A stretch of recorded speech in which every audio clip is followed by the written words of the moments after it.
Good evening, ladies and gentlemen, and welcome to the 60-minute edition of the Left, Right and Centre with me, Sanketh Upadhyay. Two stories we are tracking on this show.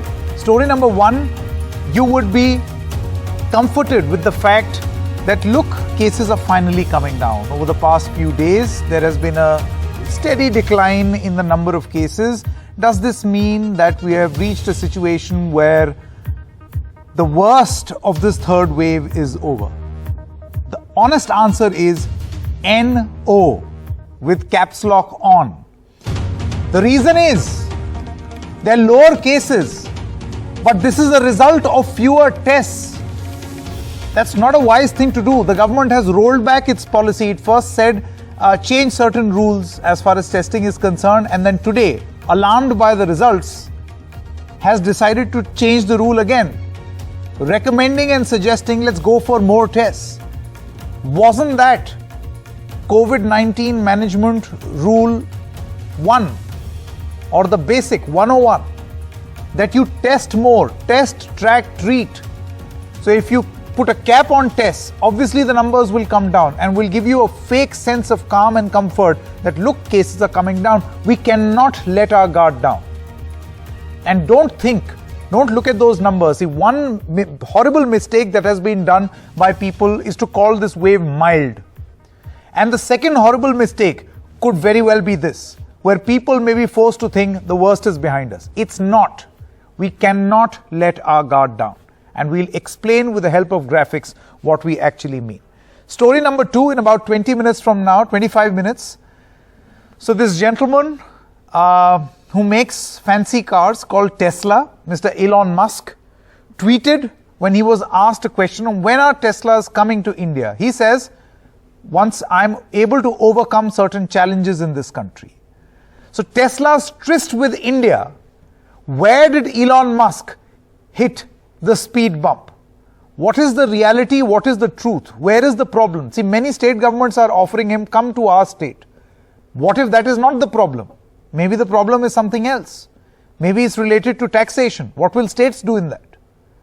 A very detailed and comprehensive discussion coming up in just a short moment. But first, let's quickly take a look at these figures on the screen right now. A graphic representation of what exactly has happened. Do you see that little flat line, that plateau? That plateauing over the past 7 days is the number of tests. So suddenly our tests rose and then it has, like a tabletop, stopped.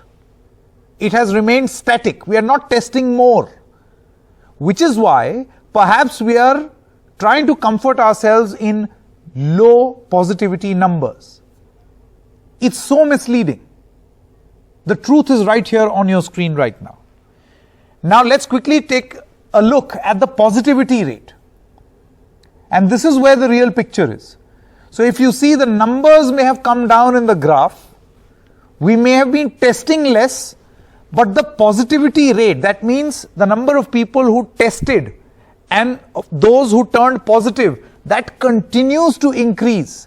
In a situation like this, an ideal response should be, yes, to test more. What did we end up doing? We started testing less. And that's a big, big mistake to make in the middle of a wave. Is this a horrible mistake? Mistake number one, for some people in some corners, to call wave 3 mild. And mistake number 2 is to go for a decline in tests.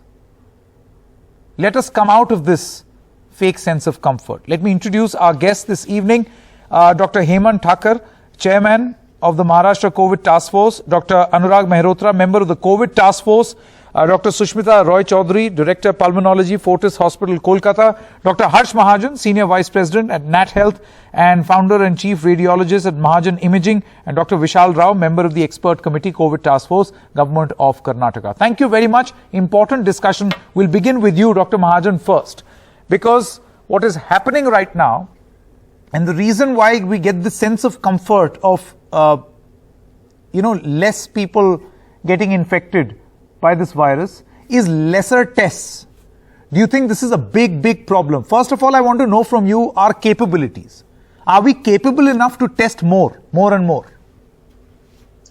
Good evening, Sanket. Good evening. Yes, definitely. We are capable of testing more. As far as my knowledge goes, we can do at least 2.5 million tests a day, a mix of RT-PCR and rapid antigen tests. And during the second wave, I think we've maximum we've done is about 1.6 or 1.7 million. So there is capacity that is still there in the system. Sorry, sir, just for perspective, 16 lakh tests is what we have done, but we have a capacity of 25 lakh tests a day. That's right. Yes, please carry That's on. Right. Yeah. So there is capacity which we have in the system. Now, having said that, there is no doubt that testing forms the very backbone of our fight against COVID. And if we look at the ICMR advisory, which was issued on the 10th of this month, it seems that it has been taken as a directive rather than an advisory. And states are taking it literally word for word. And what they've done, and which is what, this letter from the Additional Secretary Health, which has been sent yesterday, attempts to point out that the idea was not that you stop testing totally and only test as per the ICMR advisory, the symptomatic, which is, of course, there is some prioritization that was done by ICMR that the symptomatic, irrespective of what you feel, must be tested. Those above 60 years of age who come in contact with a lab positive case must be tested. Those with comorbidities who are at higher risk of developing serious disease and come in contact must be tested. Where I think the problem arose is on the asymptomatic testing, where it was said that asymptomatic contacts who are below 60 years of age need not be tested. But that doesn't make sense. That's where the dramatic fall in numbers has come.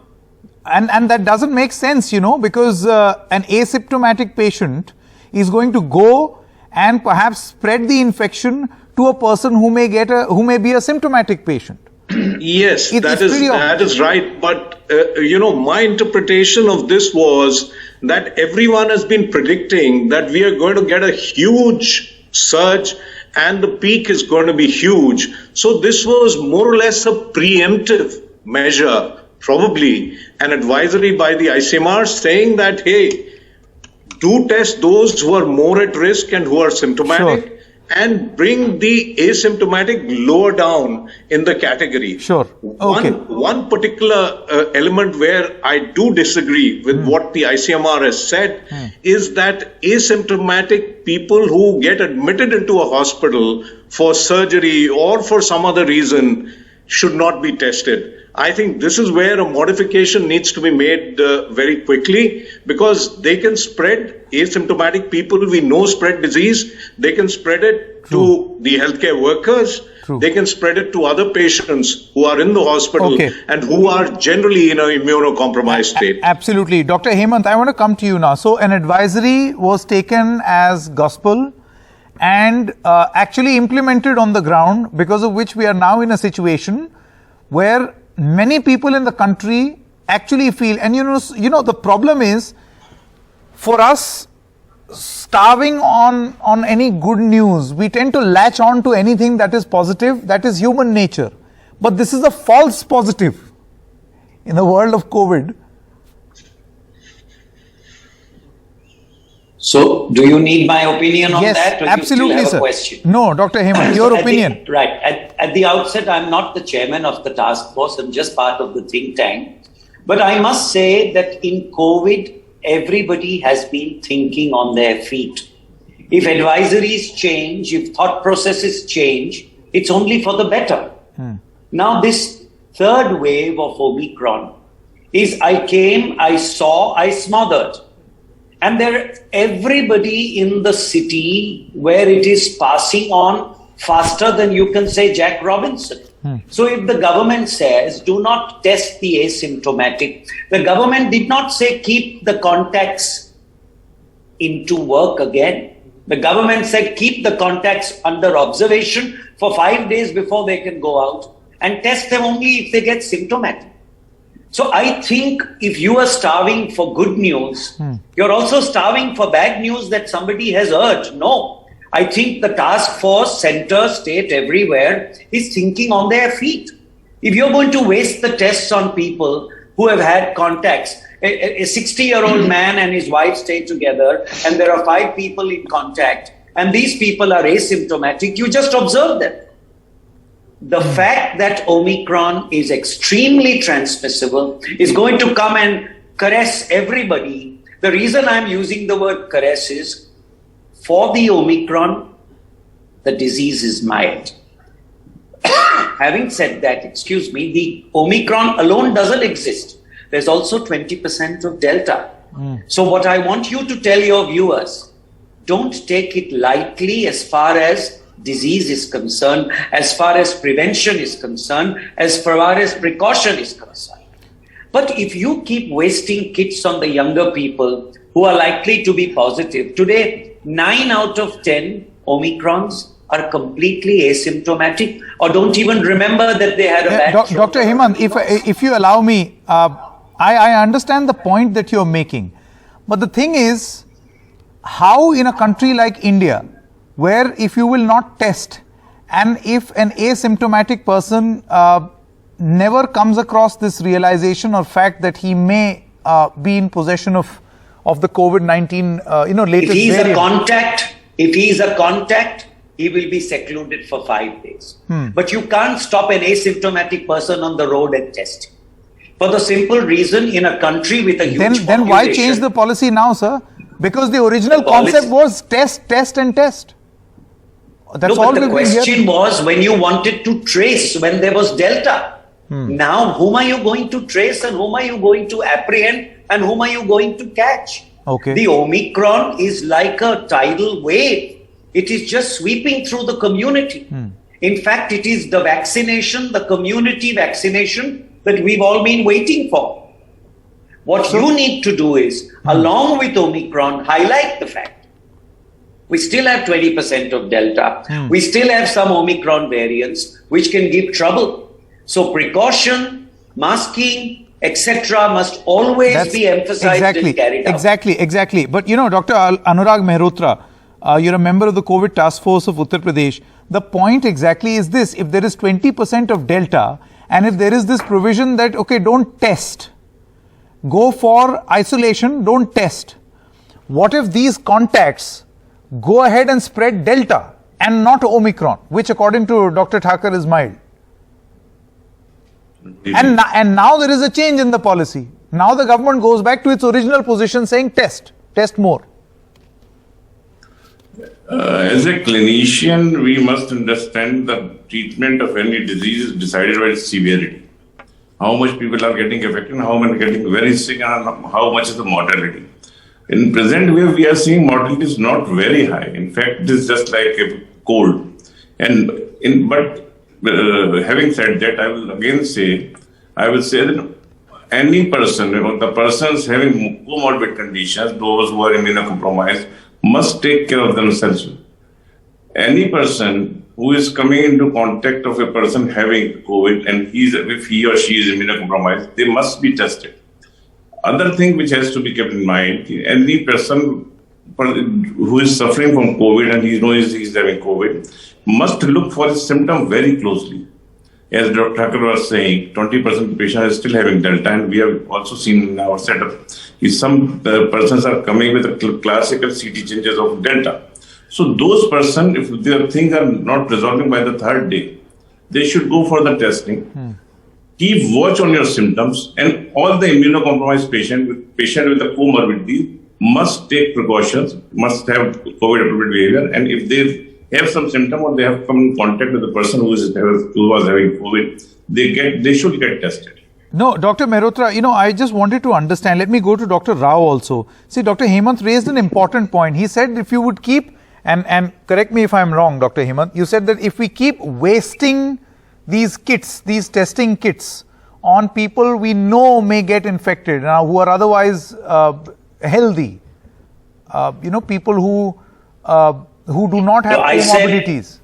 Contacts, if for 5 days do not develop any symptoms, don't need testing. Okay. It's only if they become symptomatic that you need to test them, because then you need to apprehend them and quarantine them for a little longer time so they may not spread it. Okay, so what? But remember, just isolation is not enough. Omicron is beating all these barriers. Omicron is flying faster than the wind and easier to transmit than even the water vapor that comes. Correct. So we have to deal with the Omicron. You cannot treat and test the whole community. You have to test the comorbids. You have to test the symptomatic. And if the government is changing its policy every day, it indicates that the government is thinking. It's a thinking government. They are realizing they are thinking. No, I get your point. But again, the whole point of Dr. Rao, asymptomatic people then becoming, basically not knowing. Ignorance cannot be bliss, Dr. Rao. So then by this logic, what will happen is our daily count of COVID-19 cases may stabilize.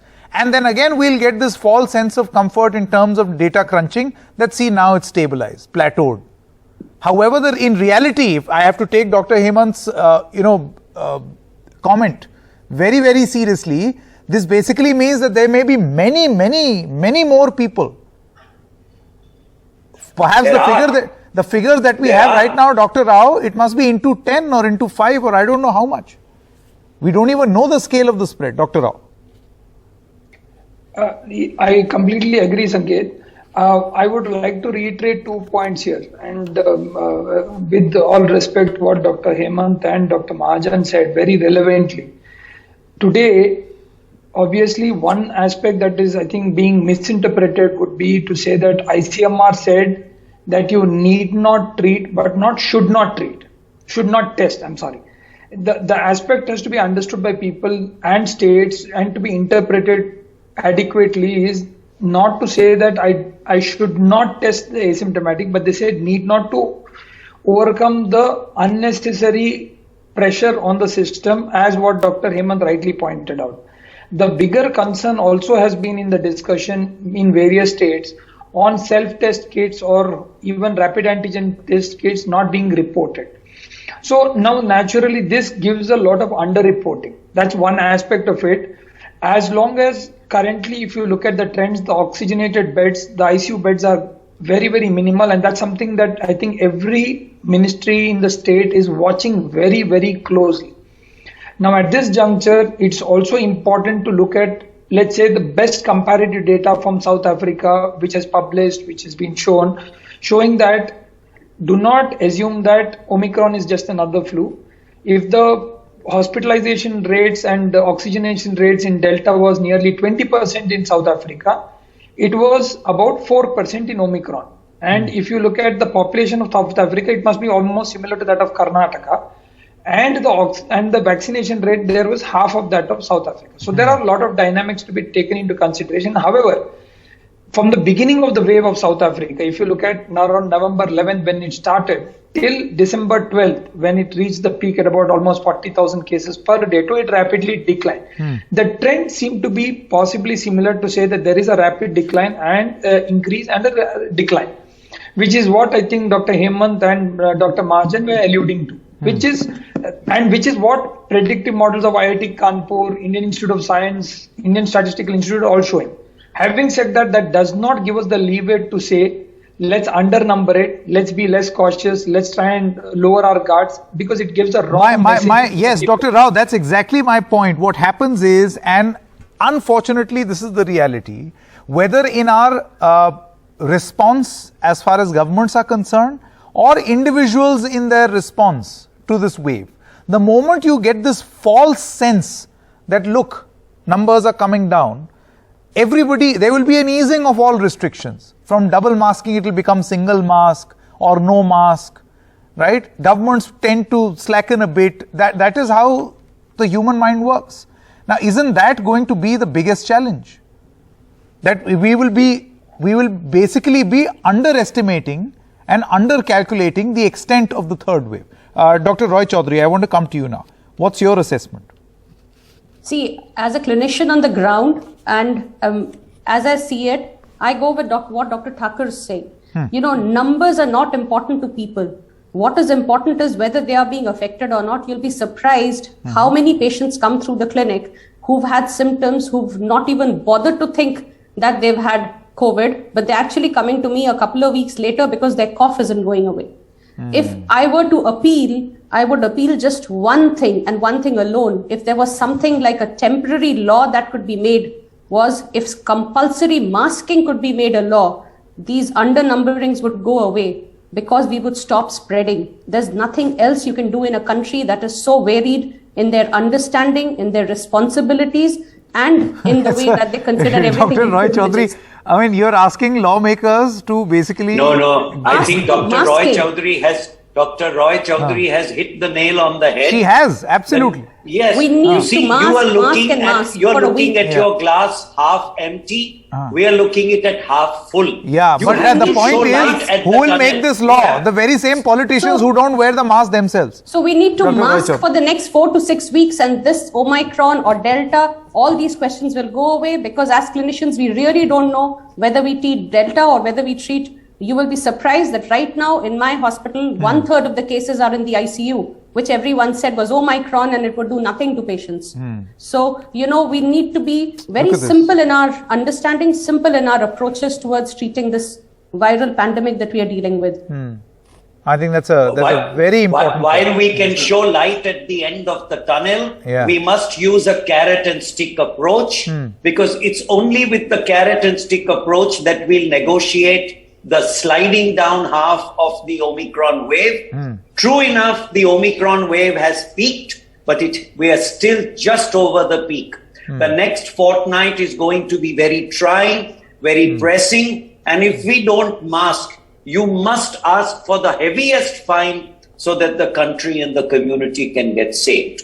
I think this is the message that NDTV should give. True. Absolutely. Mask Up is a campaign which is going on NDTV, but this is equally a campaign for all those lawmakers you feel should ideally be making this law. Well, they must make this law masking up themselves. Thank you very much. Yes, very quickly. I think Dr. Mahajan wanted to come. Sanket, I want to say the numbers we need to be concerned about are those with serious disease, those who are in hospital, in ICUs. I think the overall numbers and really the asymptomatic numbers may not matter so much. And if we are doing wrong, we will see the symptomatic numbers going up. Correct. If the asymptomatic people are not following COVID appropriate behavior and actually spreading disease around. That's the point. If there will be no testing in offices, they will be allowed to come. And then, obviously, they will spread. It will become a super spreader event. They will spread it to people who are symptomatic, and the cycle goes on. Mask up as a very good advice coming in from Dr. Roy Chaudhary. Thank you very much to all of you all for joining us. Taking a short break at this moment. When we come back, Mr. Elon Musk and his Tesla, what really are those challenges that he's facing? Are they really challenges? And more importantly, can the state governments who are trying to offer him a solution can do so? We'll try to decipher what really this whole story is all about that everyone seems to be talking. Back in a moment. So Tesla's tryst with India, where did Elon Musk hit the speed bump? First, let me explain what has happened. So here is the thing.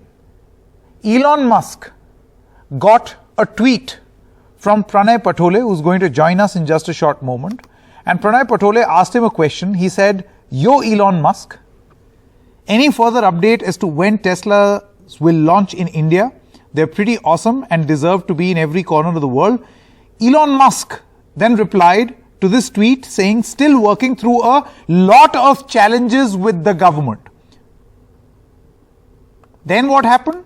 Well, here is what followed after this tweet. 6 states tried to woo Tesla after Musk had flagged challenges with the government. Tesla had urged the center to withdraw social welfare surcharge on 10% on electric cars. Telangana, Bengal, Maharashtra, Punjab, Tamil Nadu and Karnataka invited Musk to set up a plant. Telangana said, "We'll be happy to partner with Tesla." Maharashtra said, "We'll provide you with all the necessary help." Navjot Singh Sidhu said, "I invite Elon Musk. Punjab model will create a best platform." West Bengal said, "Drop here." We have the best infra. Karnataka says, Mr. Musk, come to Karnataka. And this went on and on and on.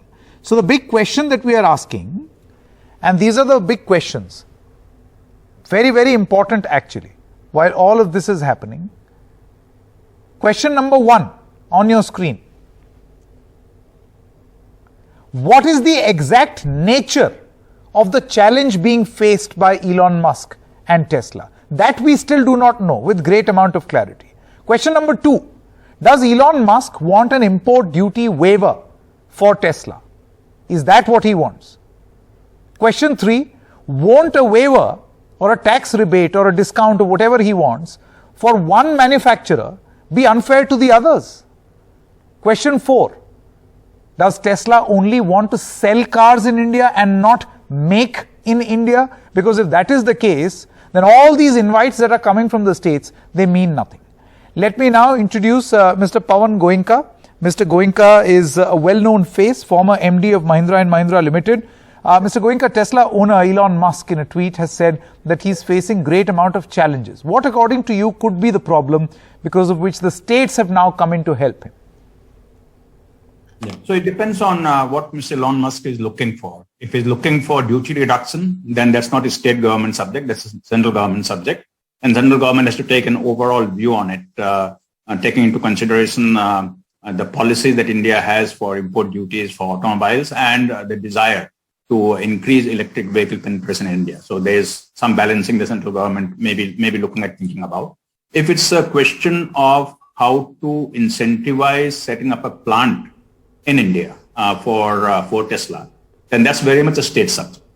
And the states can offer land, the states can offer different kind of shops for setting up a plant. And every state obviously is vying for that. 2 or 3 states have reached out to him. I saw that in the papers today. And that therefore both central government and state government have a role to play in making it happen. I do not know what Mr. Musk is alluding to in terms of saying I'm facing difficulty. Sure.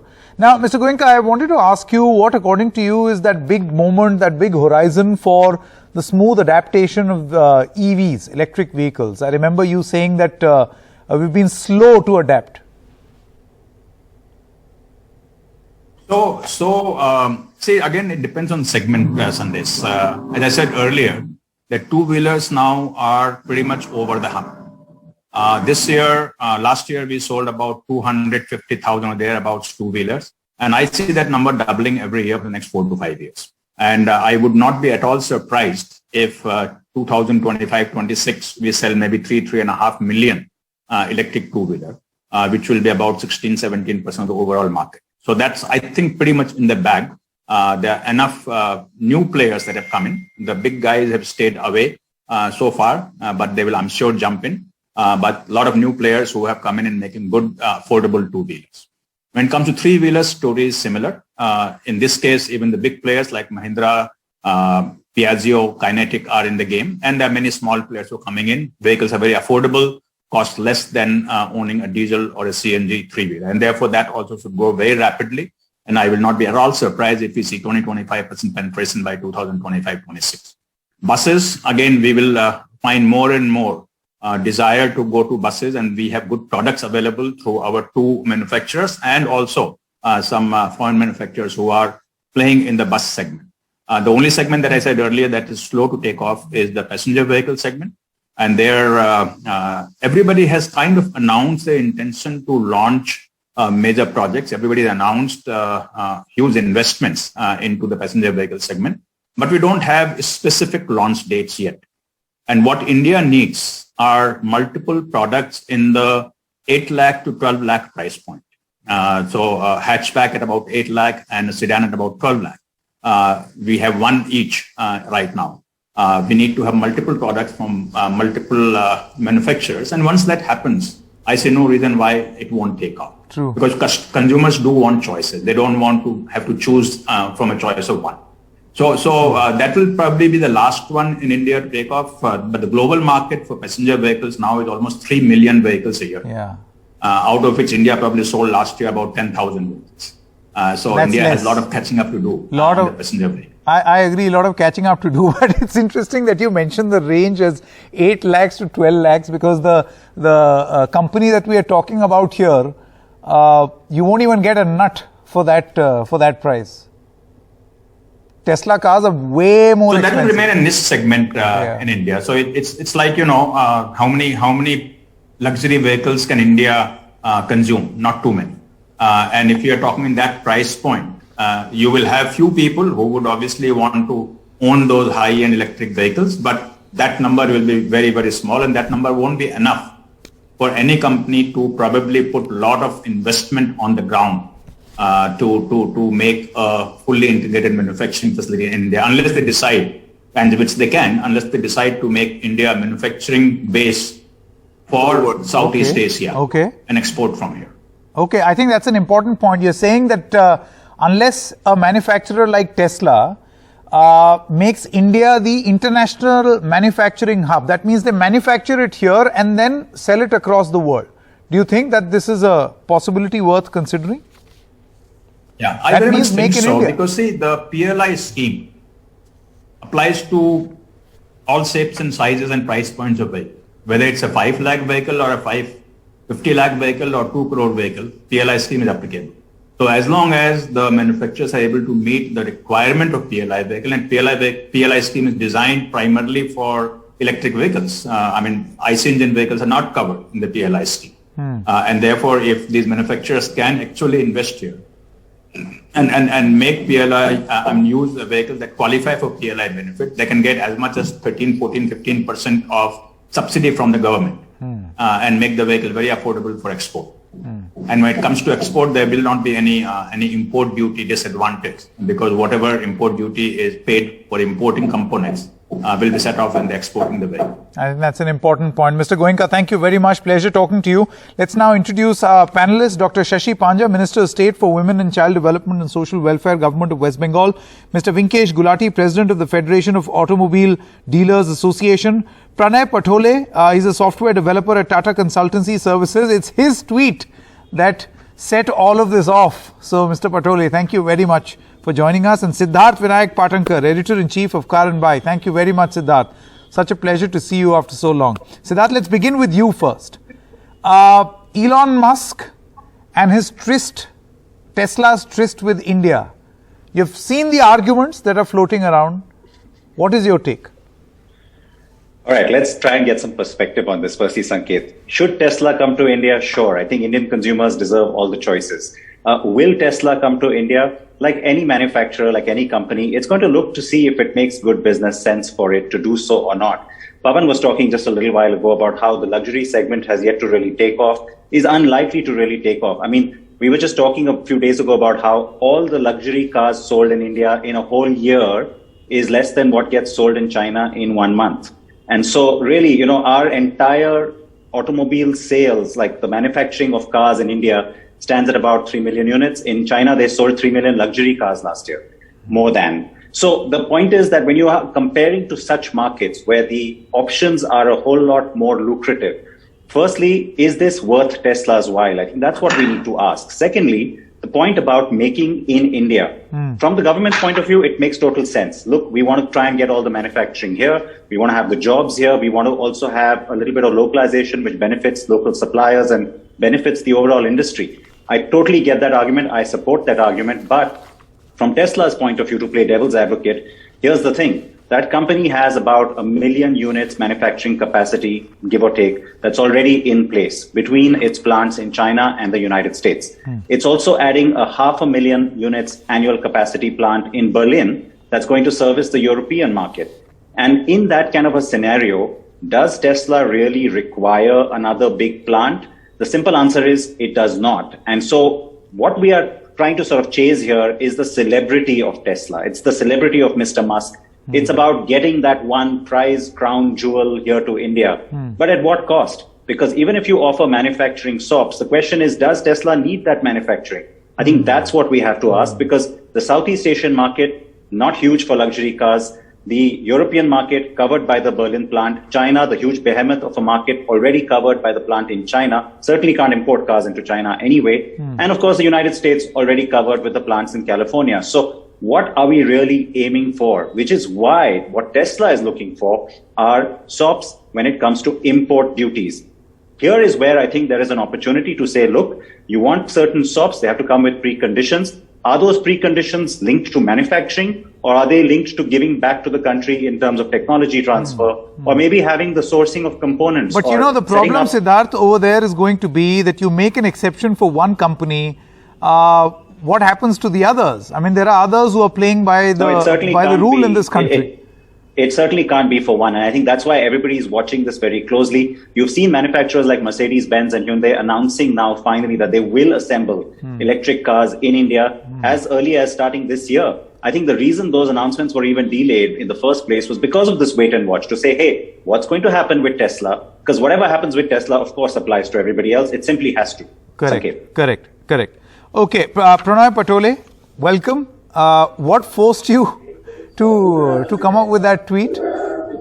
And I'll tell you a little secret. You've got Mr. Gulati right here, who has a thing or two to say about your tweets as well. Okay. Why did he choose to respond to you? I'm a big admirer of Elon Musk, to be very honest, and I've been following him for past 5 years, and we even chat on DMs, like direct message on Twitter, and I really admire, and he's a fantastic guy. What he is doing with SpaceX, revolutionizing the entire EV industry, trying to make life multiplanetary, and with his boring company, he's trying to solve traffic problems that we have been facing since ages. And with Neuralink, he's also trying to solve some brain and spine problems. So that is quite big impact he's targeting, and I really admire him. So we have quite a lot of interactions on Twitter. Wow. When did that happen? I didn't know that he's so approachable.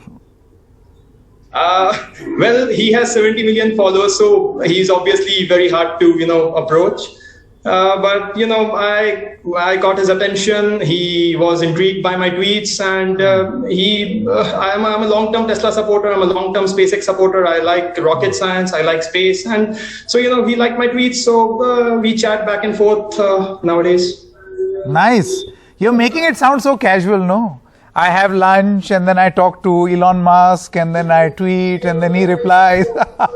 No, that is how it is, actually. That is how it is. Initially, when he used to reply to me, I was like crazy. I mean, I used to show it to my mom and dad, like, see, Elon Musk replied to me, the Elon Musk replied to me, and now it's like very casual. Brilliant. You see, the thing is, Mr. Gulati feels that all of this was set up. Mr. Gulati, why did you tweet that? You question on why Mr. Patole, why a response to Mr. Patole's tweet?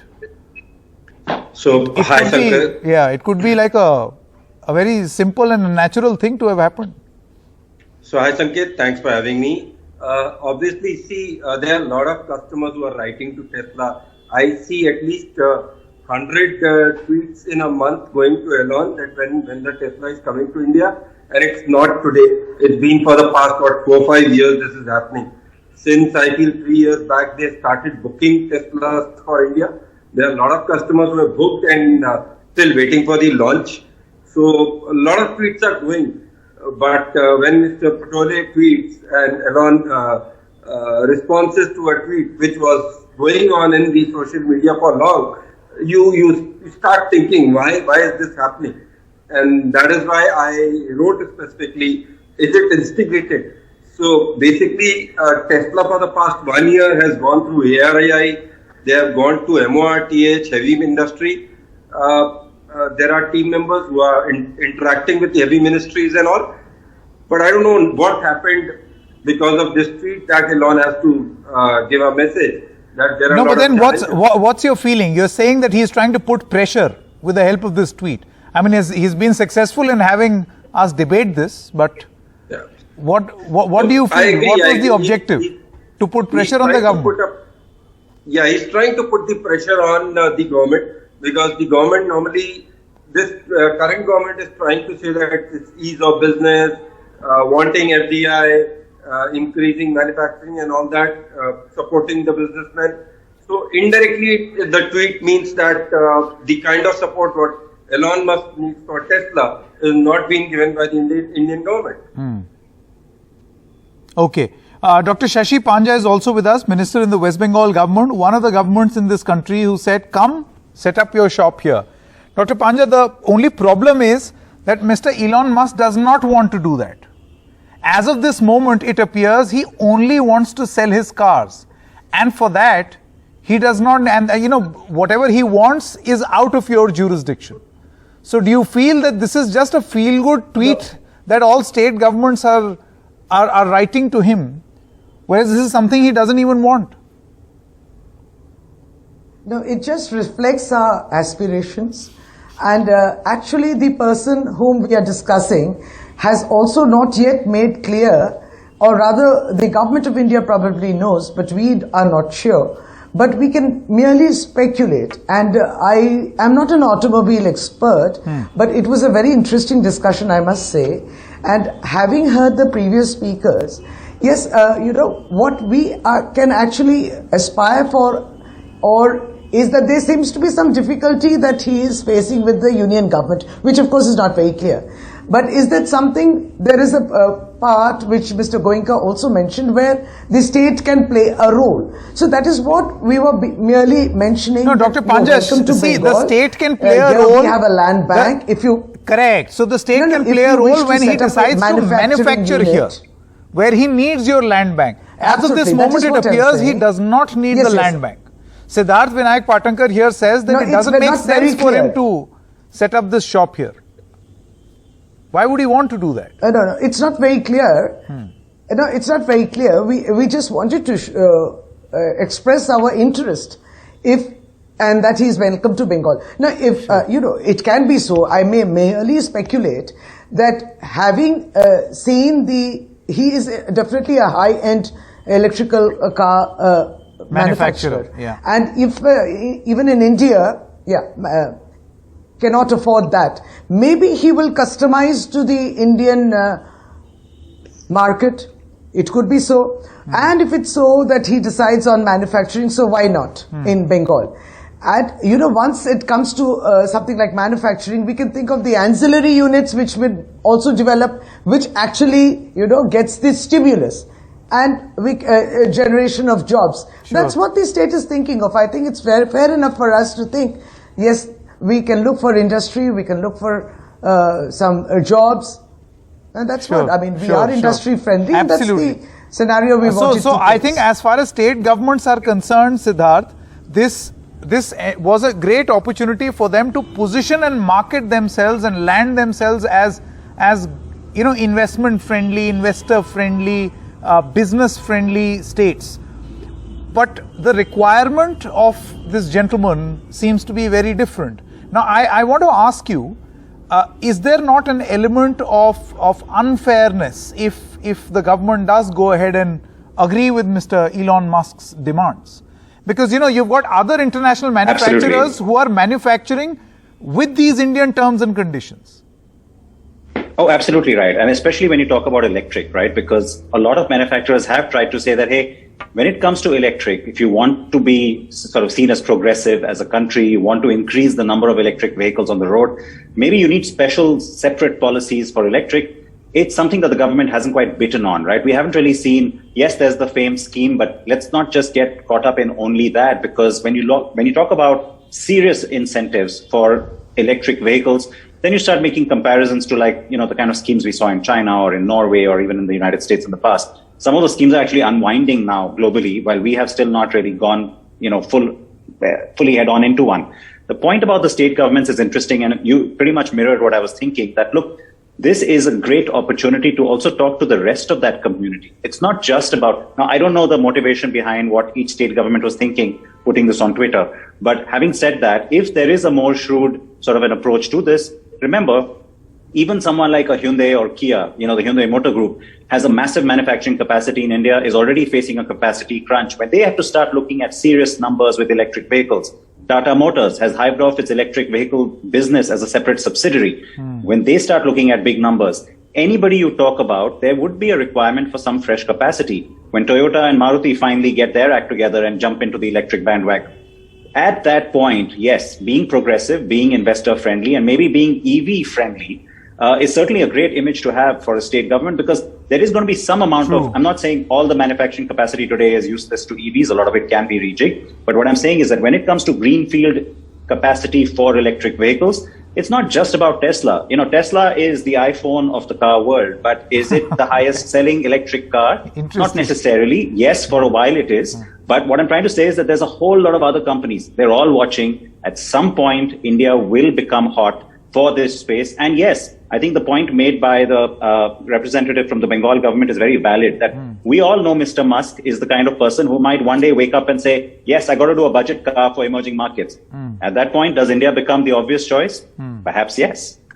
Very, very significant. Mr. Patole, I'm going to come back to you in just a short moment. There's some questions on the Coup app also. Deepak Kumar Sharma writes, Tesla's tryst with India is for a very long time now, with nearly 3 years of talks with the government and 4 states approaching to form its or make its factory. Though its challenge stays with import exceptions, as EVs require sustainable platform for initial development. We have Mr. Sudhanshu Singh also, who says Tesla's response in various tweets shows the orthodox thinking of the central government in building relations with the states. Now, Pranay, see, the point is, you admire Mr. Elon Musk. He talks to you, as you said. I so envy you. You also love Tesla Motors, that car. You would want to see it here. But see, it has to make sense.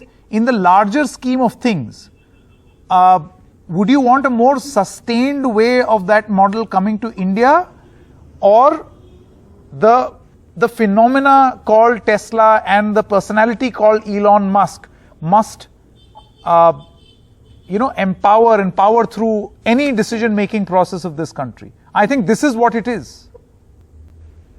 To get a personality called Elon Musk to invest in India at any cost, or to get investment on your terms? See, as we all know, in my opinion, that EVs are the future, and EVs will be big eventually. So I think what Elon Musk wants is for the government to initially reduce the import duties so that he can bring some Tesla cars and see how the Indian market performs, and then maybe within a few years, if he sees that Indian market has big potential, which it has obviously, and but Pranay, will that not be unfair? You just heard the discussion. Will that not be unfair to the people who are already manufacturing in India? He is not the only EV manufacturer. That is true, but he is one of the big EV manufacturers. And when you think about Tesla, all you see is EVs. When you say Mercedes, you have petrol, ICE engine cars, you have hybrid vehicles, but there is no such EV vehicle. So Tesla is all about electric, and I think Tesla is, as Siddharth rightly said, that Tesla is the iPhone of car industry, EV industry. It's just that iPhone is also going to be manufactured in this country, by the way. That is true. Yeah. That is true. Yes. So why shouldn't Tesla be manufactured? Mr. Gulati, your closing comments. So Sanket, basically what I'll tell you, if you see the last year figures, there were only 96 or 100 electric vehicles registered in India, with all the 4 big players of Mercedes, Audi, Volvo and all that. See, when you talk of Tesla, it means if it comes to India, it won't come at a product price which is below 50 lakhs or 60 lakhs. And that is not what India is. India is a market of 3 lakh vehicle cars per month. And in that 3 cars, there are only 3,000 cars which sell at that price count or above that price point. So why would Indian government give that importance to them? If they agree to come up with a product around 10 lakh rupees for electric vehicle, that is where India is lagging, and that is what... No, but then, Mr. Gulati, it's a little unfair to expect. If the manufacturer on his own decides that this is good for my business and comes up with a model, one can understand. But to say that, look, we need something in the 8 lakh price range, so Tesla must manufacture something worth 8 lakhs. Will be like dictating. My point was, if they need some support, they should at least cover up what India wants as of today. Sure. If they want to sell a product which is 60 lakh to 1 crore, which goes to the niche market with the HNIs, why would an India government be interested in? That's very important. Mercedes is selling EV at 1 crore. Even if Tesla comes at 1 crore, they'll be able to sell 1,000 vehicles per month. And there are customers for that.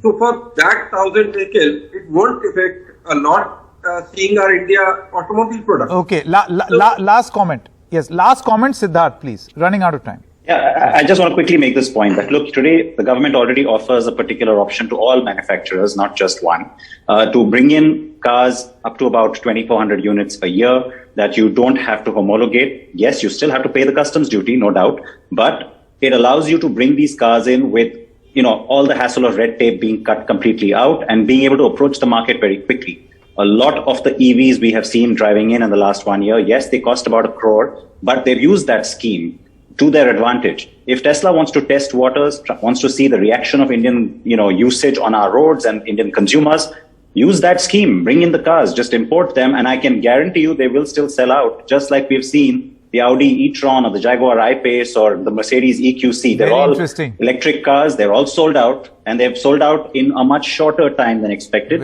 Are you telling me you can't sell 2,000 Teslas in the first year given all the hype? I'm pretty sure they'll be sold out in less than 6 months. Less than 6 months? I would say... 6 weeks. 6 weeks, exactly. Thank you very much to all of you all. Pranay Patole, can you please use your influence on Mr. Elon Musk to ask him to give us an interview? We'll be more than happy to know from him what he thinks. Definitely. I'm trying to get an interview with him. Okay. Nice talking to you. Thank you very much. We come to the end of this broadcast. Good night and goodbye.